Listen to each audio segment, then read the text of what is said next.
Today, an Oz experiment like you have never seen before. What happens when these ultimate carnivores try the new plant-based meat, chicken, and fish products from supermarkets and fast food chains for 21 days, for 3 weeks? But that means no animal protein, no red meat, no burgers. Oh, that looks good, doesn't it? Right? No dairy or butter. That's hard. No pork or chicken. And my favorite, no fish. Right? Instead, you swap in the new plant-based versions, like these meatless crumbles here, meat alternatives, sausages and nuggets, all kinds of pork alternatives, right? Other than chicken and pork, you have a lot of other things you have to replace as well, right? Fish, you have non-dairy cheeses, you have non-dairy milks. All these options are out there now that folks have been talking about, but I'm asking these women to only eat these foods for 3 weeks. Now, these plant-based products are hotter than ever, with fast food giants adding more alternatives to menus and more grocery options than ever before. But here's the question. Is it really healthier? And can you do it? Take a look at what happened when these viewers tried it for 3 weeks. We put 4 foodies who love meat, fish, and dairy to the ultimate test. 21 days swapping out their favorite foods with plant-based alternatives. I don't like needles, but first one in. To see how going plant-based might affect their health, we sent participants to bioreference labs to get blood work and monitored their health for 3 weeks to track their blood pressure, cholesterol, and weight. I'm really excited to see some benefits from this because everything is really starting to act up on my skin. My health right now is not good, and I do know it is because of a lot of the animal products that I am eating. I think a lifestyle change like this could help me live longer.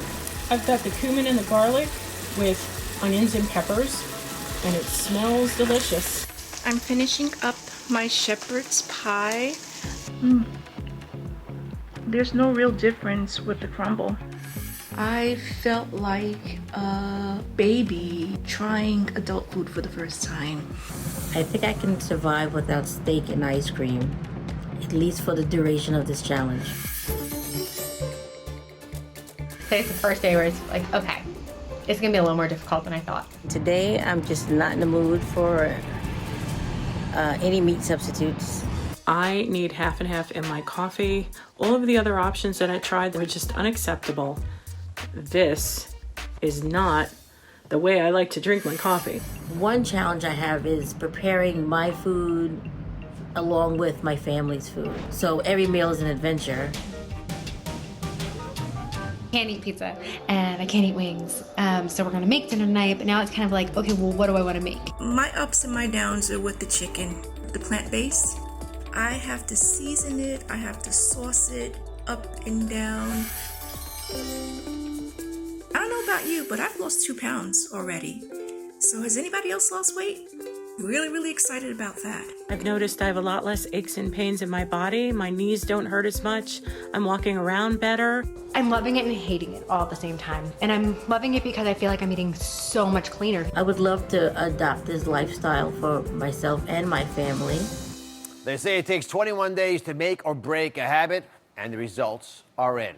We looked at various health markers before and after our challengers completed their 21-day journey. For example, I want to know about their blood pressure, the #1 ager of all. I want to know their cholesterol and their weight. Here's what we found. 3 out of the 4 women improved their blood pressure. That's a big deal. 3 out of the 4 had their LDL, which is your bad or lousy cholesterol, the kind you don't want. That dropped. And 3 out of 4 of these women lost weight. One of our viewers lost almost 10 pounds. It's a big deal. So let's bring in 2 viewers who tried this challenge, Marianne and Teresa. Thank you both for being here. I know it took a very brave move for you to engage in this process. Marianne, let me start with you because I was so impressed by your results. You were the one who lost almost 10 pounds. How surprised were you when you heard that? Well, I knew that my clothes were fitting better, but when I stepped on the scale, I had no idea I lost 10 pounds. I mean, it was incredible. Now, Teresa, your blood pressure improved, dropped almost 10 points. So how does that make you feel? Oh, I'm very happy about that. You know, I'm really excited about that. Simple changes like my diet can make differences so quickly. I really want to do this again, actually. You know, when we first started the show 12 years ago, that was the biggest epiphany for a lot of viewers, that they could actually change something as fundamentally important to your blood pressure just with the food you eat. And the fact that you could do it with this approach is even better because it's hopefully not a hard approach. And Teresa, you went into this experiment as the ultimate skeptic, but you say that you've reshaped your diet. How? What are you eating now? Yes. Well, I didn't think I could do without burgers and steaks. Oh my God, steaks. But the thing I missed the most was fish.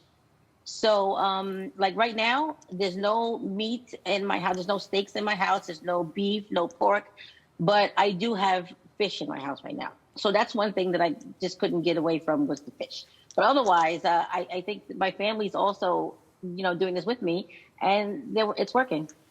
Marion, how about you? You think you'll keep going plant-based?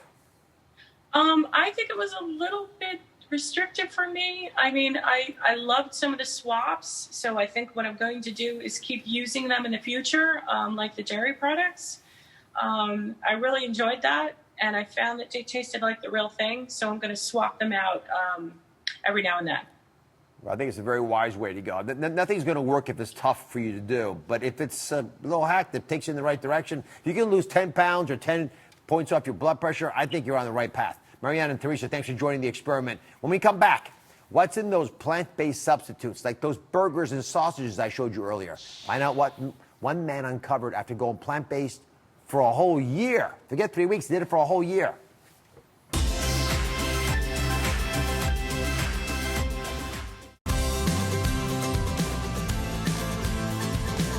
We are back with the ultimate 21-day plant-based challenge. What happens to your body when you replace all of your meat and fish with plant-based substitutes? So we just revealed some of our testers and what they found in the improvements in their blood pressure and their cholesterol. They even lost weight. So what's really in these plant-based burgers and nuggets and other proteins, and which swaps should you try? Let me bring in someone who's tried going plant-based for a whole year, and he said it saved his life. Environmental journalist Paul Greenberg, frequent guest of the show, had a health scare that actually turned you from an animal lover, at least animal protein lover, into someone who only ate vegan, pretty much. What happened? Yeah, well, as an environmental reporter, I always knew vegan diets could save the planet, but I had to come to the realization that they could actually save my life. And I turned 50. My cholesterol was going through the roof. My blood pressure was up. And so I cut out all the animal products, the dairy, the meat, everything. My blood pressure went down by 20 points. My cholesterol, the bad cholesterol, down by 50 points. Lost 10 pounds, had a ton of energy, and it totally worked. And no medications? No medications. Yes, I was looking at a lifetime of all those cholesterol and blood pressure pills, but nope, none of them. Let's take a closer look at what these plant-based protein swaps offer us. Sure. Because nothing's free in life. You got to measure out the pros and the cons. So you give a very compelling reason why our health may benefit. Yeah. What's actually in these ingredients? Well, so when you're trying to make a kind of fake piece of meat, you got to have some essential elements. There's water, of course, but there's going to be different kinds of protein, pea protein, wheat protein, different things like that. There's going to be an oil component, maybe some canola, coconut, flavorings of different kinds, paprika, turmeric, that kind of stuff. Some fiber.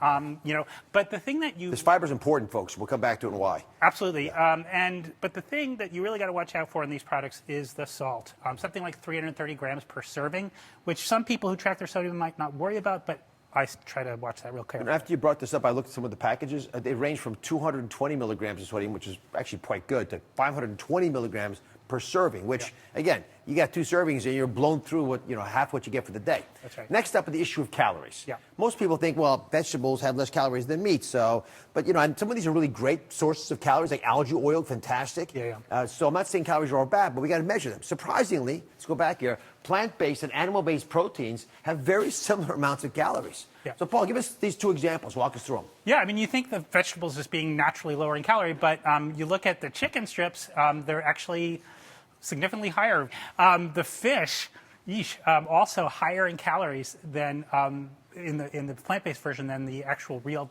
version. So you got to watch out for that. These calories do add up. And just to put numbers on these, it's not huge differences, but at serving in plant-based, chicken strips is 140 versus 90. For fish, 180 versus 100. You look at that and you say, well, I wouldn't do this because I'm going to lose weight because of the fact I'm eating these. Right. You're going to do it because you might lose weight because of what this allows you to do outside of these meals, right? Are you going to eat junky things, or is this going to take you in the right direction? Remember, 3 out of 4 of our viewers who tried plant-based swaps lost weight. They lost weight, even though the individual servings are more calories. You know why? because they said they ate less and they snacked less than they normally would because their brain was looking for nutrients. You give your brain nutrients and you stop eating other junk. Now, the other reason is these products are high in fiber. That's a big deal because when you have a lot of fiber in a meal, it makes you feel full. Could explain also some of the weight loss. So we noticed that our challengers generally ate less protein using their plant-based swaps than they would normally have done. People who go plant-based often are concerned they don't get enough protein for this very reason. In fact, one of our women says she noticed a loss in muscle mass. This is a picture of her. And she doesn't think she was able to hold on to her muscle protein. She's, obviously already a thin woman. So how much protein are you really getting in these products, Paul? Well, these companies are not stupid. They know that people are looking for protein now. And so you'd be surprised. The beef products, for example, have 20 grams of protein, pretty similar to beef. Chicken, 23 grams of protein in the substitute, pretty similar to chicken. The fish, a little off, down at 14 grams. Another good swap is you just throw in whole grains instead of white, and you're going to get a lot of protein from that as well. Yeah, your target ought to be, roughly 50 grams of protein a day. Right? When you go plant-based, you want to make sure that you meet your daily protein requirements. So I know that you actually modified yours, and the women that in our experiment did as well. Yeah. You eat a little fish now, a little meat once in a while. Walk us through that. Yeah, so when you go totally vegan, you're going to have a problem with B12, you're going to have a problem with omega-3s. You're just not going to get them from those plant-based sources. So I now eat 2 portions of oily fish per week, salmon, for example, and that gets me the B12 and the omega-3s I need. The other thing, I do cheat. You have to let off a little bit of carnivorous steam from now and again.